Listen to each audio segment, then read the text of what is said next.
according to my clock, it is now 2 p.m. Eastern Time. So welcome everyone. I know that Sherry was welcoming you as you were coming in, and I just want to take this chance to welcome you guys back again to session 2 of our series on the power of STAY interviews.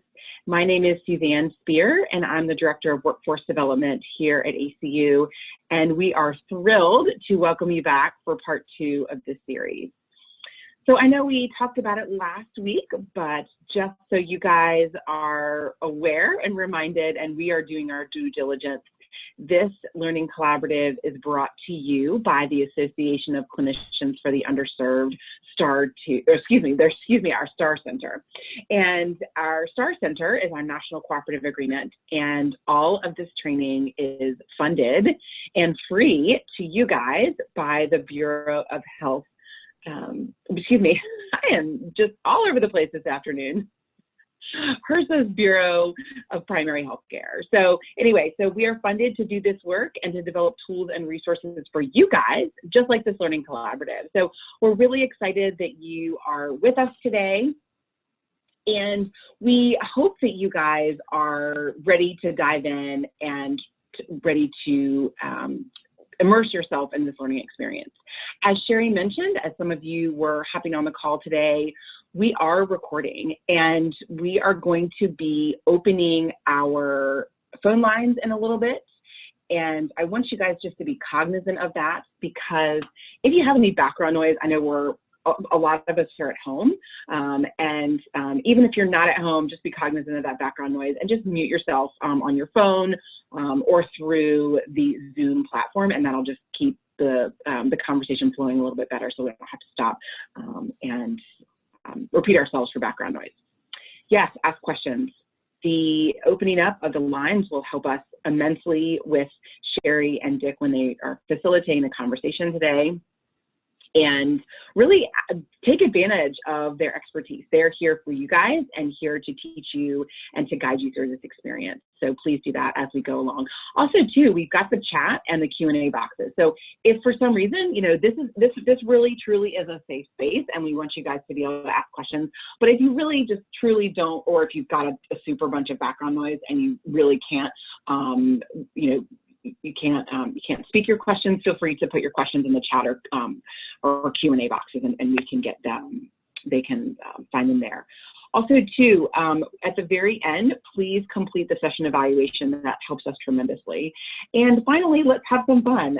It's really something that these Sherry and Dick are a great dynamic duo, and we really are excited to have them here. And so we hope that you'll enjoy your experience and have fun today. Okay. Having trouble taking control here a little bit. Oh, here we go. Okay, so again, please use the chat in the questions box. And if you are putting things in the chat box, please select all panelists and attendees in the little drop-down box, and that'll make sure it goes to everybody so everybody can see it. Our learning goals for this. Well, first and foremost, we are going to be learning and applying methods for STAY interviews. And I know we're doing some sort of back work here, before we get into the meat of STAY interviews, but all of this is important, and it really is part of the Finnegan's arrow that Dick and Sherry are taking us through. So with that, we are hearing from those experts. Sherry and Dick are experts on the subject, and we are absolutely honored and thrilled that they are a part of this learning collaborative with us. And finally, we want you to build relationships. Build relationships with the faculty on these calls, your fellow cohort members, as well as the staff at your health centers, that you're really diving into and building these processes to put STAY interviews into place at your organizations after this learning collaborative. So with our learning collaborative tools, we have both webinars and discussion boards. And so it seems like, okay, we've got these two things, I can just pop in and, come to the webinars and maybe go on the discussion board. But I will tell you, the more that you engage during these sessions with these national experts on STAY interviews and really engage, even if it's just once or twice a week you pop into the discussion board and you mention something, the more you put into it, the more you will get out of it, and the more just all the your learning will exponentially increase. And so I really am going to encourage you guys to really dig into this and really be as active as possible as we go throughout this learning experience. And I know you guys will really feel excited to be a part of it.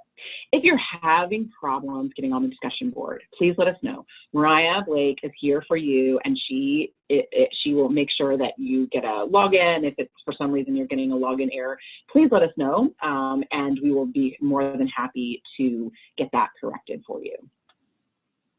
Without further ado, I'm going to hand it over to Sherry Murbach and Dick Finnegan from C-Suite Analytics, and they are going to take us through the turnover data analysis. So here you go, Sherry, take it away. Okay, great, thank you.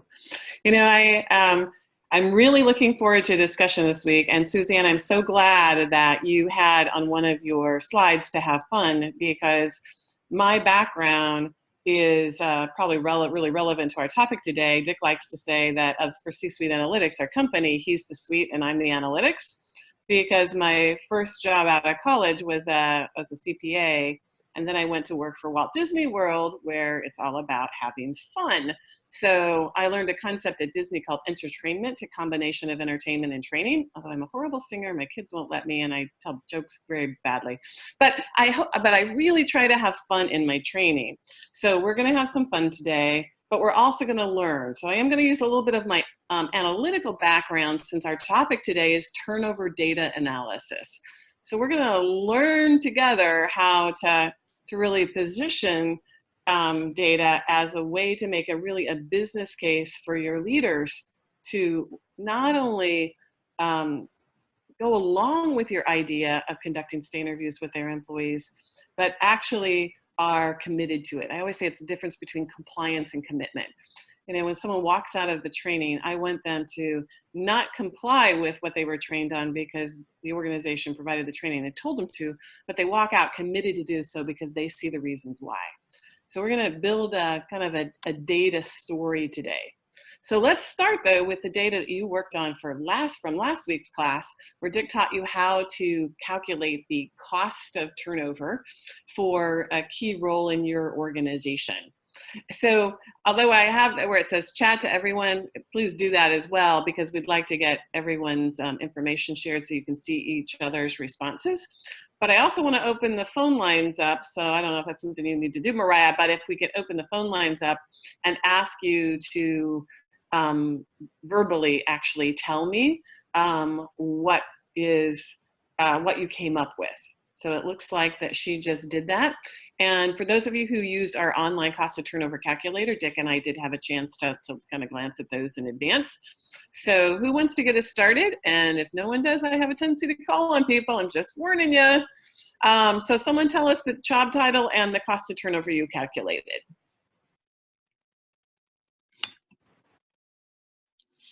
We did RN, but I have to recalculate because I used the canned numbers on the final page, and because I'm not able to get that information prior to this meeting.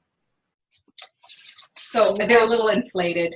Yeah, no worries, Jacqueline. I know I saw that Dick sent you a note back this morning for the RN. Yes. Did anyone else do RN? I didn't see anyone else's on the RN. Just to give you an idea, we've worked with a lot of different folks in the healthcare space, anywhere from assisted living facilities to nursing homes to healthcare centers to behavioral health facilities to hospitals. And the range has really varied. I've probably seen maybe a low of around 45,000 and highs up to, late 80,000s for an RN. When you really consider the time it takes to them to acclimate also to the way of working in your facility. So it can be a pretty big range, but yeah, again, we always want it to be specific to your organization. So Deborah, share with us verbally as well as your note. What did you come up with?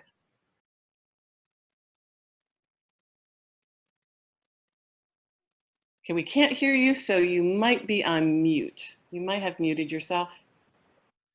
Try to unmute yourself, because I do want you to to participate in the conversation. But for now, I'll read your chat note, which is very helpful. So Deborah said she did medical assistant, and that looking at both the direct cost of turnover and the loss of productivity, it was $9,897 for just one.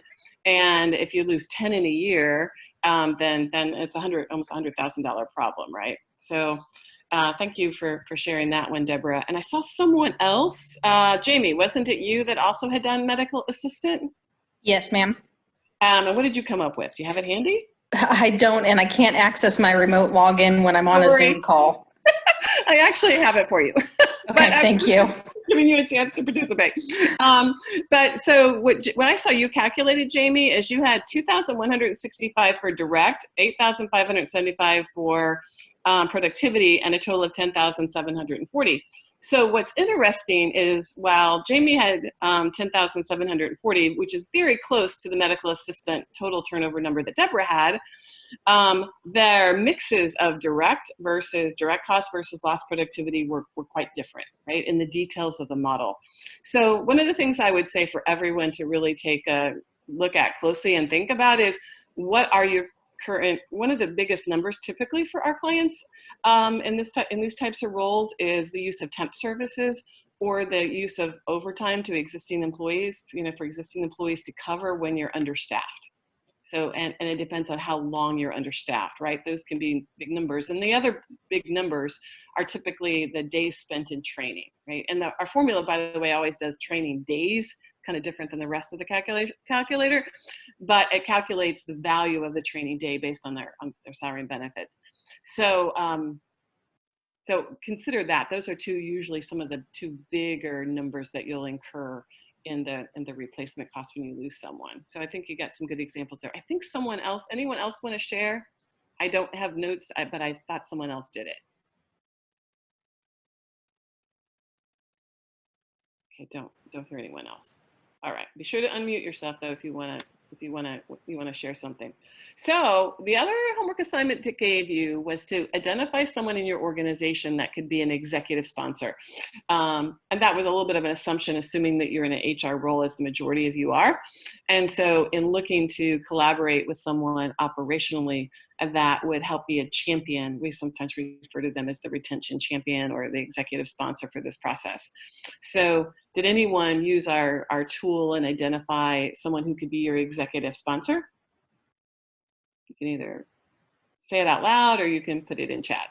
I've invited our new CFO to do this because I think it would be interesting for her as well. Okay, Jack, that is a great idea. And you said she's new, so it's a way to really understand some of the costs and elements of the business. Because you're going to have you already talked to her also about your cost of turnover calculation? Yes, I had gotten some numbers from her, but we were unable to complete it in time for the meeting. Okay, no worries. But yeah, you can do it as many times as you want. Just go back and use it again. But yeah, that would be great. And I think that is a really good partnership as well. And a lot of the things I'm going to be sharing with you today about turnover data analysis, I think will tie into your conversations. Always a good person to partner with. We have a tendency when we work in healthcare to partner with, the titles vary, but the head of nursing or the clinical directors of a certain operating area, usually the operating areas that have a lot of LPNs, RNs, the medical assistants. Generally, we refer to it as the head of operations, whatever your definition of operations is, right? That person that the majority of people in the organization, report up to, where most of your turnover is occurring. That is kind of probably the ideal person to be your executive sponsor. Any questions from anybody on that before I move on? And I'm going to assume one of the things I say in training, silence is consent. So we're going to move on. So this is the summary that Dick shared with you last week, our proven process of how to improve employee engagement and to improve employee retention, keeping the people that you really want to keep. So as you look at Finnegan's arrow, what we focused on last week was the dollars. That's what we've just been talking about, the dollar cost of turnover multiplied by the number of people you lose, in your organization a year. It frequently comes out to be really big numbers. Then we're going to work on setting goals. So we're going to start that conversation today around doing some understanding of your turnover data, which is like the preliminary step in order to work with your leaders on setting goals collaboratively with them. Then the third step of the model we'll cover in a future class, but it's around now that leaders are ideally have a goal they're accountable to improve retention and perhaps engagement, that the STAR interviews is then the tool for them to have a one-on-one conversation with their employees to then therefore improve it. Then the forecast is red, yellow, and green, how long you think someone will stay with the organization after the leader that they report to has done this interview. And accountability is critical because we're going to drive accountability to those retention goals as well as drive accountability to the accuracy of the forecast. So again, stop me at any time. You can type a message into chat. So today our focus is on goals. But to set goals, we've really got to understand turnover. Now, I'm going to be asking you some kind of quiz questions along the way here. But first I'm going to set the stage with an example, and then we're going to talk even more about a second example. So for this first example, it's with a facility. Did actually happen to be in the healthcare space that they had lost 83 people in a 12-month period. So, and by the way, for confidentiality purposes, this is not exact data, right? We've made some modifications to it, but it's a good representation from our experience.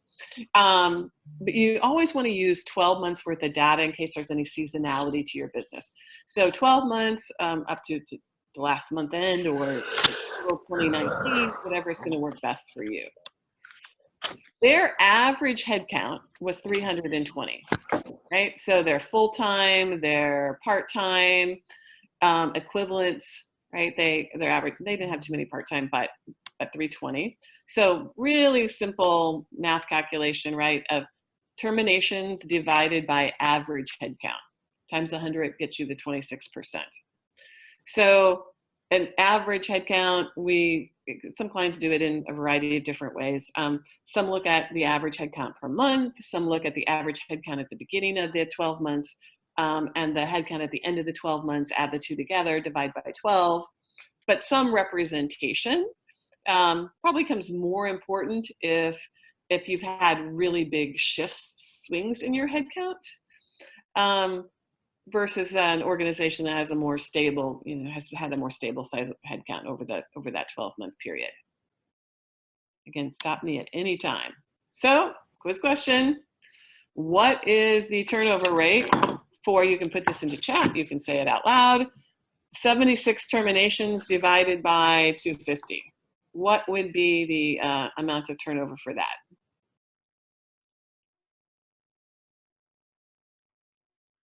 %. And Christy wins 30%. The only thing is, Christy, I don't have a prize, unfortunately, other than your learning. That is the prize today. If we were doing this in person, I would actually have prizes. So thanks for the lack of smiling. But good answer. Everyone got how we did that? Okay, hopefully so.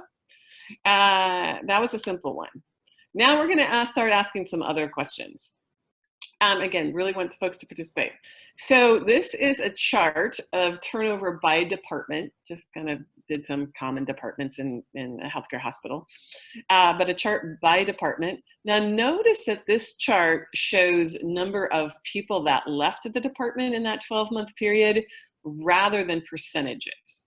Now turnover percentages are important too, because it gives you a reflection of the relationship of the number of people that left that department divided by the average headcount in that department.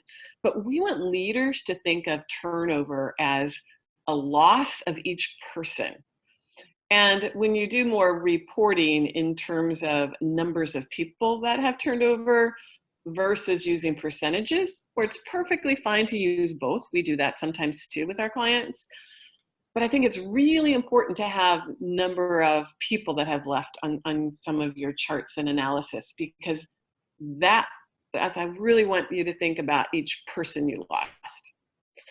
Now, we also always say is no one expects 0% turnover. That's unrealistic.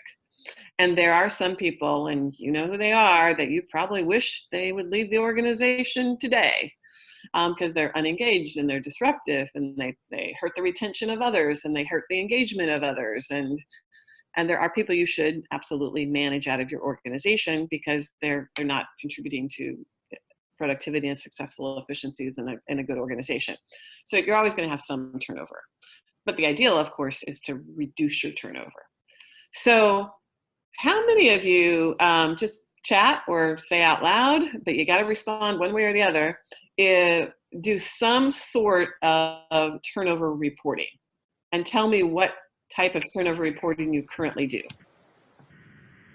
This is Brad from LaPine Community Health. I do a quarterly turnover report to our management team. Okay. All right. And in that, what do you share? Do you share turnover percentages you share by department, or do you share it in any other way? I share the organization as a whole, and then turnover as it pertains to termination, what the percentages of termination, voluntary quit, or I also track loan repayment providers that leave when their obligation is up. Okay, that's interesting. All right. Good example. Who else?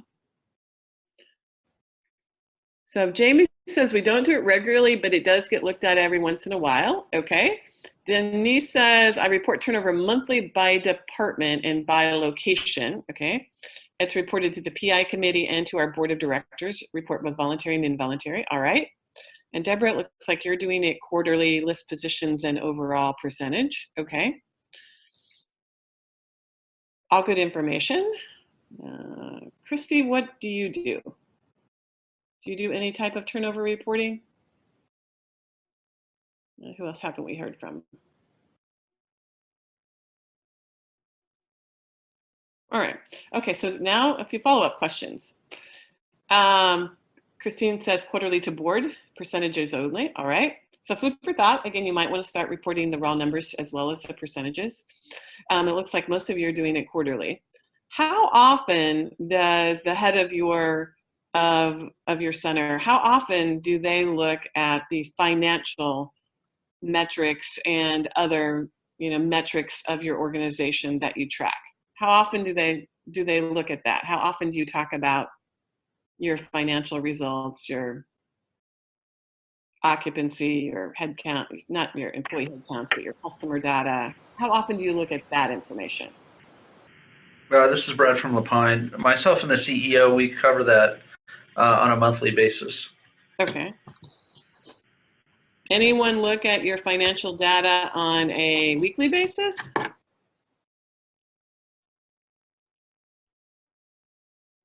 No, monthly? Okay. All right. We work with a lot of companies that do look at it weekly. Okay, so monthly for financial, weekly for productivity, Christy. Okay, that's a good example. So here's what I want you to think about. We want turnover reporting, however you decide to do it, to be as frequent as your financial and productivity reporting. Now, weekly may not make as much sense if you're only losing 1 or 2 people a week. I mean, that's probably should still talk about that. It should be a relatively short conversation. We'll have some recommendations for that in the future about what that conversation could look like, and when we get to the accountability section. But one tip I will give you today is if we want people to pay attention and really focus on turnover, then we want to report it with the same frequency as the numbers they do focus on, whatever those numbers are. So that's a kind of a frequency thing. Now, when you report it, do you report it in a graph like I have here? Because some of you said you did do it by department. Or do you report it in a chart, like numbers? Just numbers and some type of financial report. I use Excel a lot, but anyway, some type of financial report. So Denise says graph. And Christine says numbers, report with numbers. Brad sounds like you were doing it and Brad says numbers, okay. All right, so here's the little side tidbit I wanted to share with you. As an executive coach, I do some of that on the side as well. And one of the coaching assessments we use is to look at people's ability in terms of their thinking styles and their numerical ability and their reasoning ability. And only 16% of the population is really good at understanding numbers on a chart or hearing them verbally. So, or, I mean, not on a chart, but just hearing the numbers themselves. So 84% of your managers and above, but probably more so for the supervisors and managers, they will be more impacted by seeing a graph like the ones I'm going to show you, this one and the ones I'm going to show you next, than just hearing the numbers reported. It will be more impactful to them. They'll understand it better. So see if that applies to you. But again, don't feel like that you have to be necessarily an expert at that, because that just makes you normal, right? That you're like most of the population. But the more we can graphically, we can tell a story with the numbers, grab attention, so people will want to work harder to retain their employees, which is what we're going for. So we looked at turnover by department. So what insight can we draw from this? So I'm going to start asking you that question about every graph. I'll give it to you on this one. So in this case, the 5 top departments have 37% of the turnover. So if you're prioritizing your time and effort, where do you want to spend your time? I mean, you have busy jobs, you have a lot to do. So you want to focus your time on those top 5 departments. Now, they're probably also the ones that have the most employees, I would guess, in many cases, so that would make complete sense. But we want that focus. So now let's look at a turnover by position. Again, just another example. In this case, the size of the box is representative. Again, a great, just simple graphic way, is representative of the number of positions that have been lost in that 12-month period. So when you look at this chart, what is it telling you?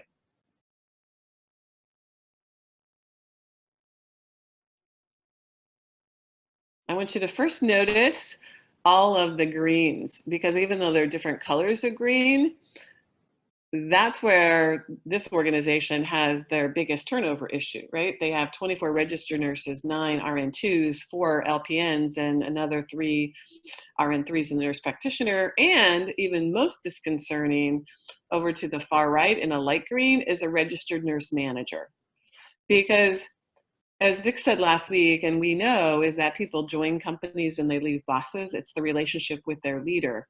So what this tells me is that there's been turnover in the nurse manager category, then some employees during the course of this year have gotten a new leader. And I have to wonder, do they trust that new leader? Is that new leader a reason to stay? Or is that new leader just part of the, that maybe it wasn't as smooth a transition as it could be, and it was part of the challenge that caused some of the turnover. Now, direct service associate, probably comparable to your medical assistants, is a large category too, but not as large as the RNs and LPNs in this scenario. Have any of you had turnover in leaders this year? We had 2 turnover this year and 3 last year. This is Brad from Alpine. Okay, all right. And Christy, good comment. It's easy to see the high numbers, right? Because we've charted it. We grab attention. And also no turnover this year in senior leadership, so good for you. So now let's look at it by tenure. This is one of the most powerful charts that we typically have discussions with our leaders about. So to analyze this, it's you just take, well, I just use an Excel spreadsheet or a download, sometimes even from your payroll system, or from your HRIS system. But we want a download of by person, because by person, we want to look at their start date and their end date. And then we're going to calculate how many days they were with us, and then we just use some categories. So in this case, we had 0 to 30 days, 3 people left in 0 to 30 days from their new hire date, and that was 4%. And then another 31 to 60 days, another 9 left. In 61 to 90 days, another 1 left. And then in 91 to 180 days, 15 left, which represented 18%. Now this is starting to get concerning. I mean, they're not making it, a half a year. And then 6 to 12 months, another 19% left. So if you visually put your eye to the halfway point, which is kind of what I always look at, it basically says for every 2 people that this organization hired, our fictitious organization here, only 1 made it a year. And then you can see the remainder of it. And then another big group, 20%, left after 2 years. And we see this a lot sometimes in hospital systems that hire, that are the teaching hospitals for nurses, because then once they get 2 years, then they have more opportunity to go work someplace else, right? They now have built their resume up and they have more opportunities. But they'll work someplace 2 years, and then they sometimes have a bigger number in the 2 to 3 years. So of course it depends on what your organization would look like. So as you look at this, do you think, or do you know, is this similar to what your turnover is by tenure? Do you lose most people in the first year? And if so, do you know what time period in the first year?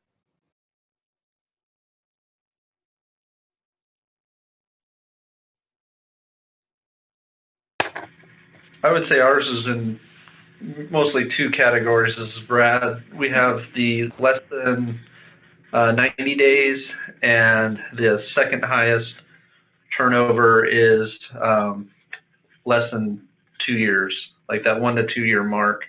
Or actually, no, it's probably closer like 2.25 years is the turnover. Okay, that's interesting. So you kind of got two big groups, right? The new hire group and then the 2.25. And the reasons why they're leaving in those two ways are probably different reasons, right? The reason why right, as I mentioned before, we have providers that use the loan repayment plan. Mm-hmm. And so after they get hired, it takes a while to get the application, and once they're completed, they look for another job, and then they leave. Yeah, makes sense. Denise, thanks for your comment. We've never tracked it by tenure. We're doing it now.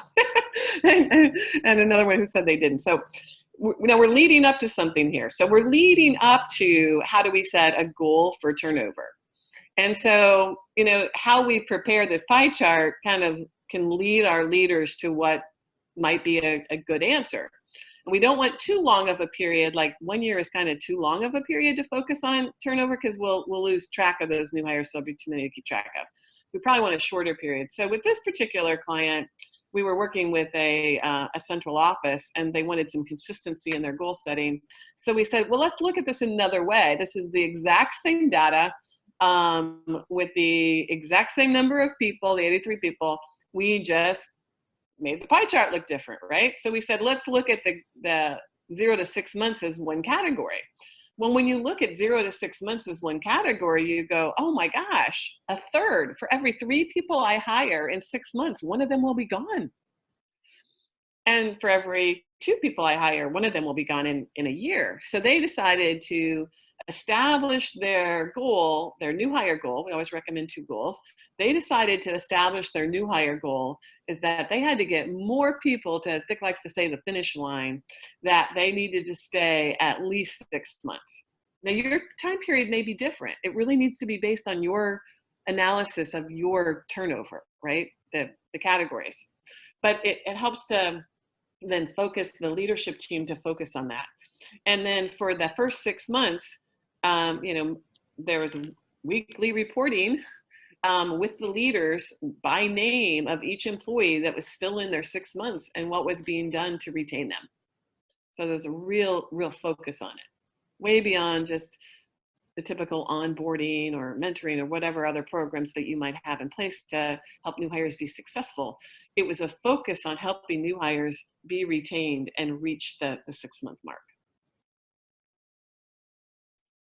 Now, this is the chart I actually love the best. And when we present it with real data, with real people's names from that organization, is when you really grab attention. And I actually gave away the insight already.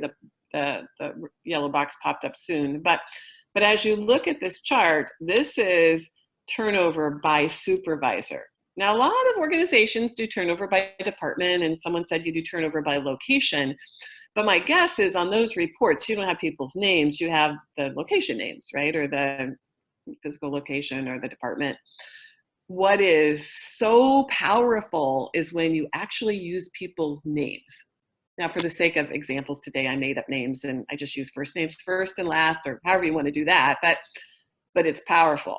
So when senior leaders see this report for the first time, what do you think let me ask you, what do you think your leaders would think as they saw the names of the people that report to them on this chart?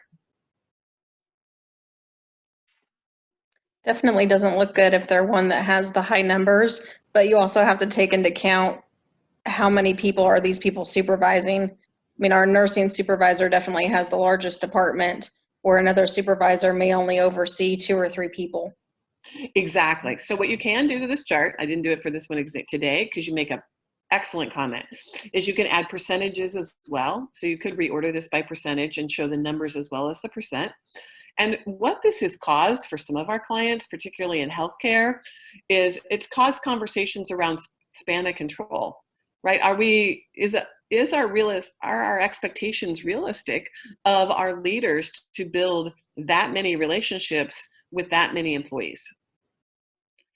So is that the right span of control? Or one of our clients decided on kind of, for the lack of a better term, using a school term, but homeroom. Like I may work with all sorts of different, leaders, supervisors on different shifts, but one supervisor is the supervisor that I'm accountable to, who does my performance reviews with me, that's accountable for my retention. And so they really looked at also how they were organized and span of controls. Sometimes another factor is just the nature of the difficulty of the work. I mean, in some of our manufacturing clients, it's the physicality of some of the work or how hot that area is. I mean, there's other factors that sometimes makes it a more difficult job. Not as many people want that job. So there absolutely are other factors. And one solution is obviously to help them conduct STAR interviews and engage with their employees, what we're going to train you to do. But there are other organizational solutions to look at. You are absolutely right on target. So as you look at this, the aha moment here is the 4 supervisors with the most turnover represent 54% of your total turnover. So if your task with reducing turnover, how can you help those 4 be more successful? Is it span of control? Is it building their leadership skills? Now, if they also have the most new hires, so the chart we just looked at, the pie chart we just looked at, and this chart go hand in hand, right? Because if I have the most turnover, then I have the most new hires. And since I'm losing 1/3 of new hires every 6 months, then I'm more likely going to perpetuate that because I have a higher percentage of new hires. Now, I'm sorry, my whole analytical brain is really kicking in now. So if that didn't make sense, please, chat, interrupt me, ask a question, tell me it did make sense. So I know I'm not losing you. Did it make sense? Okay. Hopefully it did. It's kind of a vicious cycle for those people because their turnover is higher, so then they're constantly hiring new people, but then that turnover is just going to continue to be high because you have more new people coming onto your team. Yes. Okay, good. Jacqueline, thanks for letting me know it makes sense. And Jessie, to answer your question, she said we have employees that join the organization in an entry-level position and then they get hired in another department. In our definition, that is not turnover. So in fact, I would even call that good turnover if it was good internal turnover. Some companies track it, most companies don't. But we're only tracking turnover of people who left the company. If they move to another department and that prevented them from leaving the company, hey, that's a win-win, right? So turnover in our definition and the way we track it with our clients is only if they left the organization. Now, as you look at all the charts that I presented, what I want you to think about is what are ways that you typically look at turnover that I didn't include in this analysis?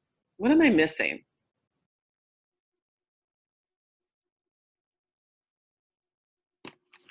Feel free to challenge me. I like a challenge.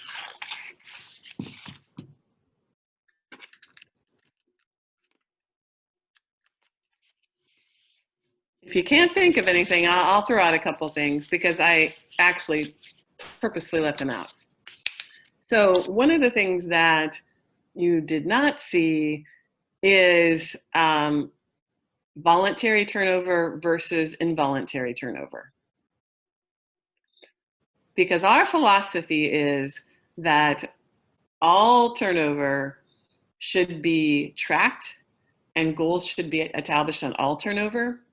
Now, I didn't say you should keep people that are non-performing. Remember, I still said at the beginning, we got to let people go that aren't performing, but you'll never have a 0% turnover goal either, right? Never 0%.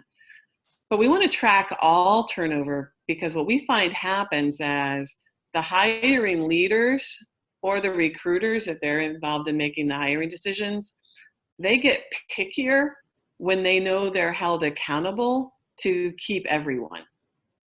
So you get more selective on hiring people that are not only qualified and skilled to do the job, but they're also more likely to stay with the organization some defined period. Like for these organizations, we want to hire people that will stay at least 1 year. Or you might say you don't want to hire anyone that's not going to stay at least 2 years. And we'll talk about techniques to do that in the hiring process in a future class. But it's being more selective. So we recommend you do not do reporting on voluntary versus involuntary. Now, Brad, your situation might be a little bit different. You have a loan repayment program that then causes people to leave once their loan is paid. But in our ways of working, you would consider that risk as part of your retention forecast risk. Like if that person was nearing the end of they've almost got the loan paid off, if I'm understanding this properly, and you've done a standard review with them and you've started tracking the retention forecast, if I know they're toward the end of that loan repayment period, I might have thought, yeah, they're going to stay another year earlier on. I had them coded green. But if I know that they're at risk of leaving, now their loan's about repaid, I'm probably going to code them red, recognizing there's some risk that they may leave at that time. So there is a way we track it. We would track that more in the retention forecast than actually in a turnover report. Does that kind of make sense now? You'll know more when we do more on the retention forecast. But we purposefully leave that off. All right, so now let's take, I'm going to show you some other slides. So please turn your phones on. Don't worry too much about background noise because I'd like to have I'd like to have a discussion here. But if it's better for you to just do it in chat, that's okay too. Because I'm going to ask you questions. So first of all, this is another example. So they lost 191 people and their average head count was 479. So again, what was their turnover rate?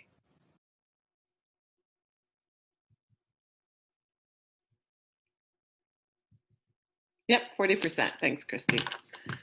Although I did put that in the slide. So yep, 40%. So now let's start breaking it down. Here is our turnover by positions. What is this chart telling you? Where should you focus?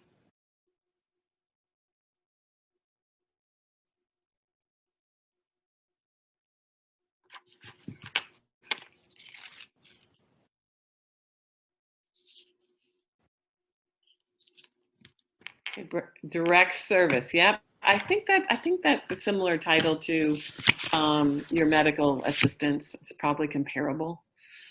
But yeah, you're all exactly right. Not sure, Christy, if you can unmute yourself. What do you mean by providers MA? Know if that included your direct care providers and their medical assistants and RNs. Would not have included RNs because RN is a separate example. It might have included the first two. Okay. It just depended on how, again, in your HR system, they had titled the job positions. And when we looked at the termination reports by position to create this graph, again, how they had titled them. Well, one way is it's called a direct service associate 3, is at the entry level, or is it entry at 1, then 2, then 3? And if it is not the entry level, do they hire at 1 or hire at 2? But direct service associate 3 seems to me like somebody that's been around for a little bit. So I'd say it's more concerning because of that, unless it is a reverse, hire at 3, then promote it to 2 to 1. Yeah, they hire into 3, and I don't even know if they're using 1 or 2 anymore, because I think this was pre-pandemic, for pay reasons, to be competitive in the marketplace, to attract. Now, we always say pay is not relevant in terms of retention. You'll hear Dick and I talk about that more. People join companies, they leave bosses. It's not about pay. But it is about pay when it comes to attracting people to apply. And if I'm trying to remember correctly, I think their scenario was their pay ranges for 1 and 2 weren't attracting anybody. So they were hiring almost everybody into 3. And then it for pay reasons of attraction. And that was their entry level in a sense, because they didn't really have anybody in the other 2 categories. And that's where the bulk of their turnover was. And they had less though, and this was a group that worked together, like this first set of slides and the second set of slides. And again, I changed the numbers to be confidential, but they were in the same part of the country doing similar things. And their data was entirely different, right? One group had a big RN, LPN issue, and the other group had a big direct service associate issue. So we go back to then what else is happening? Spans of control, leadership effectiveness, right? What else is happening there? So now let's look at it by tenure. So this is the first tenure chart.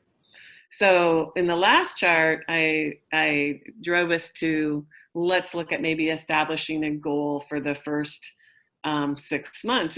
Looking at this chart, what do you think a goal period, what period should you set a goal to keep more turnover, more new hires that long for? What would be an area you would really focus on? Like how long do you want to keep them? Okay, 30 days, because you're losing 15% in the first 30 days. That's a good place to start. And sometimes the 30 days, Denise, has to do, you also have to really look at your recruiting and selection processes and your onboarding processes, right? In that first 30 days to reduce that 30-day turnover. So Jacqueline, you say 180 days. And I do sometimes and look at the halfway point, right? What's halfway? So how can I keep people 180 days, half a year? Jamie, up to 1 year? Because then we can keep, because that's kind of a third, right? For every 3 we hire, we're losing 2/3 before a year is up. I probably recommend, Jamie, though, that you start off with a shorter time period to get the leaders to focus, because you'll get more results faster with a shorter time period. So maybe your initial goal is get more people to 30 days. And I'm not just saying this because you all have different answers. This really is our advice. And then your second goal might be to get people to 90 days, because that's almost 1/3. And then you get better at that. Then eventually you work yourself up to, we always say you should have an annual goal anyway, but you kind of work up to that. We want to keep leaders focused. So look at this chart of turnover by supervisor. And recognizing, oh, by the way, sometimes it has to do with what shift they're on. I mean, that's another factor sometimes too, in addition to the span of control and things we talked about. And again, there's an additional 15 leaders that had 1 to 2 terms each, right? So there's a lot of people that only had 1 or 2 terms for whatever reason, whether they were just better leaders, they had a smaller team size, they had a specialty, whatever it may be. But as you look at this, what's the big insight here that you could share with your executive sponsor, your CFO in your one case, or your champion? This is Brad. Again, I think somebody had mentioned it earlier. I don't think this is a good representation of putting the actual term amount, person. More so, there should be a percentage of their workforce that was turned over, because then you can illustrate it, how much they're losing. Because when you do that, like say, Dan, who has lost 3 people, Or if he only supervises 9, he's lost a third. Whereas Right. if Jim supervises 70 or 100, that varies so much greatly versus the number of people. Right. And I totally agree with you, right? I totally agree. Many of our clients do both, right? They show the percentage for each of these bars. They do the same bar chart, but they show the percentage. And they may even sort it by percentage versus people. But I find it depends on the size of your organization. And I have to admit, I'm not familiar with the sizes of your organization. But I find generally in small to mid-sized organizations, when the senior leaders look at this, they already know in their mind. I mean, they have a pretty good idea of what everyone's span of control is. So they know if Dan only has 6 people or only 5 people, and someone at the top of the chart, Jim has a big span of control, or someone left the organization and now he's been trying to cover for 2 people. Generally, unless you're a really big company, generally it's kind of known. Because so I still recommend you do both, and I still think you make a great point. But we want them to think about, that's 31 people that we've lost, right? We want to individualize it. And we want them to think about what could we have done differently, not to retain them all, because again, not realistic, but what could we have done differently that each could have done differently to retain more? And as senior leaders, how can we support those leaders that have the most turnover, right? What support do they need in order to be more effective leaders?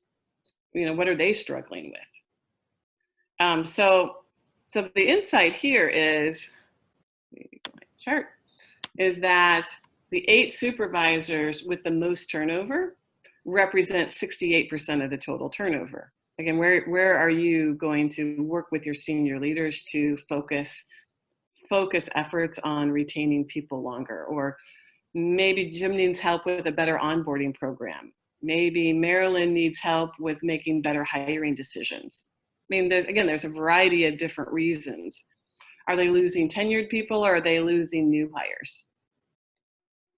Again, it could be different depending on each of their scenarios. But it's really thinking about person by person. Who am I losing? Why am I losing them? And how could I have prevented it? And getting people to really think and talk about those things. So I'm hoping what I illustrated today was using charts and graphs, or rather using graphs rather than charts, to tell a story and create dialogue. And just as we had some really great dialogue here today, like even more, but great comments in chat, great comments by you, Brad, and those of you who spoke up, that's what we want to help. That's what this should do, is help create dialogue to start then having conversations about how do we hold leaders accountable for turnover, and what goals do we set around doing that. So we recommend establishing 2 turnover goals, and one references the period. So one goal we typically recommend, but you have to figure out the number right for you, right, is to reduce total annual turnover by 20%. Now, if you have a very low turnover rate of, let's say your turnover is 10%, and it may have really dropped as a result of COVID-19, the world is changing, then 20% goal might be too much. That might not be realistic. But if you're running 80% turnover or 40% turnover, then the 20% goal is pretty realistic, right? So in general, that's kind of our average, a starting point with many of our clients. And that's annual turnover, right, the total. Then we recommend establishing a new hire goal. And the first step of that is to determine, what do you want your new hire period to be? And in the examples I gave you today, I illustrated a couple different ones. Like one was a 6-month goal, one was probably better set as a 90-day goal. But just as a starting point, recognizing you may change it a year from now as you've gotten better at that, keeping new hires longer. And again, to get more new hires to the finish line. So for example, one of our clients set a goal of 85%, that 85% of everybody that they hired stayed at least 6 months. Again, whatever your time period is, whatever your number is, that's realistic. And I was like setting realistic goals given the realities of your individual labor markets and the availability of best available staff in your labor markets, because you don't want to set a goal that's so pie in the sky, as some of my senior leaders at times have wanted to do. I want leaders to be able to achieve the goal in a 12-month period, and celebrate that success, and then either set another goal to either maintain it if they're really at a good space, or to decrease it even more. Right? I'd rather you set a realistic goal that's attainable so that leaders feel some success. So how long should the period be? Think of the new hire goal period as a time when there is a spotlight on each new employee. You're having meetings, you're talking about this person. Are they likely to stay? How are they doing? We find shorter new hire goal periods are more effective because leaders focus better on shorter periods of time. Plus, your leaders will conduct additional stay interviews during that time and feel more comfortable with retention. Now, we haven't fully described stay interviews yet or how to do those, but our general recommendation is that new hires should have 2 stay interviews in their goal period. So if it's a 60-day goal period, like one of my clients, they did the first stay interview in week 2 because they recognized some employees were like, what did I get myself into? Why did I take this job? Which really helped with their 30-day turnover, but they had a 60-day goal. And then they did a second stay interview in 45 to 60 days, right? They're really trying to build trust with that employee during that period when they're most likely to use them. So for example, if you're deciding between 90 days and 180 days to start, choose 90 days. That would be our professional opinion from our experience and in working with clients that successfully cut their turnover. So simple goals are better so that everyone understands them. And where this kind of ties into why I don't do percentages as much, although I'm totally supportive of reporting it both ways, is think about the leader that, let's say, last year lost 20 people on their team, right? I probably have a better example if I say, and we want them to improve by 20%. They lost 20 people last year. We want them to improve by 20%. I should put this on the slide. What would their target be for the maximum number of people that they could lose? So you have 20 people. I'll put this in chat. This leader lost 20 people last year. We tell them they have to get 20% better in total turnover. So that means they can't lose more than 16, right? Did that make sense to everyone? Actually put it in chat so you could see it. So 20 people, 20% better. They can't lose more than 16 people. And I would literally have leaders come into meetings with me with their small notepad they carried in their pocket with them, with the names of people that had quit since I was last there and we had talked to them about it. And they would write down, Sherry, I've only lost, in the last 3 months, I've only lost 3 people. I'm like, okay, you're on target. If you're only losing 1 a month, then you're way going to exceed your goal if you only lose 12 this year and your goal is not to lose more than 16. So just really making it about individuals and people. Then I have found leaders, at least supervisors at the frontline level, seem to understand that better than understanding average headcount and percentages. But again, just my experience. So we want simple goals that everyone understands and that performance against goals is easy to report. If you have a big difference in, say, your LPN turnover from your medical assistant turnover, and they report to different leaders or in different departments, then you might want to have different goals for different departments. Some of our clients do that. More of our clients probably set a consistent 20% better, 10% better. But again, it depends on your data and what your numbers show you. So here's your homework, and then you have just a few minutes for questions, but Dick and I'll be happy to stick around. You don't have to prepare these charts like I did, but I would highly recommend that you do and encourage you to do as homework some turnover analysis for your annual turnover percent, and really look at turnover by department, look at turnover by job title, look at turnover by length of service, and even look at turnover by leader. And discover insights into where is the majority of your turnover occurring. Is it certain positions? Is it certain timeframes? Is it certain leaders? Thanks for participating, Deborah. And it applies to everyone. She said she had a hard stop. And then we would ask you to think about what 2 turnover goals you would recommend. So for the next 12 months, based on where you're at, right? That's your starting point. Reducing all turnover, is it 20% for you? Is that too high? Is that too low? We've had clients that have improved turnover by 30, 40% in healthcare, right? But they started at a much higher turnover too. So again, it depends on where your starting point is.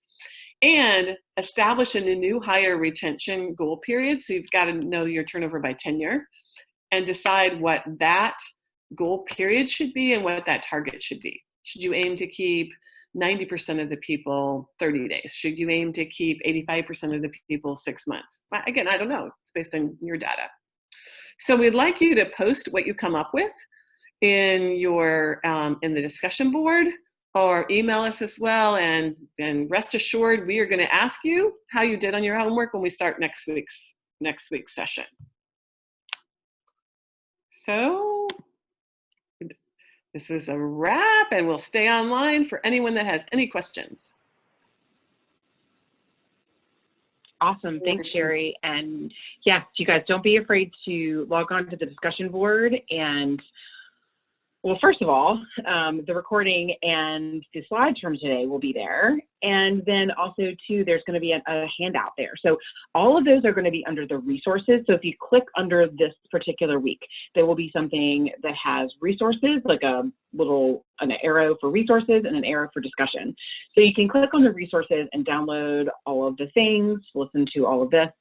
And then you can also log on, you can click on the discussion tab, and then you can start a discussion there. So if you have to hop off, because I know we're just at the top of the hour, but you did have some questions, feel free to put them in the chat. And I know Sherry and Dick are going to be monitoring that, as well as ACU faculty as well. So thank you so much, Sherry, for your great presentation on turnover. I know I learned a lot today. We talk about turnover a lot at ECU, and I learned a lot. So thank you so much, and really appreciate you guys taking us through this journey today. It was my pleasure. Well, stick around for a few minutes. As she said, we will also respond to anything you put in the discussion board. So if you want to ask us questions as you start analyzing your data and during the week, we'll glance at the discussion boards as well and respond there too. We'd be happy to do that as well.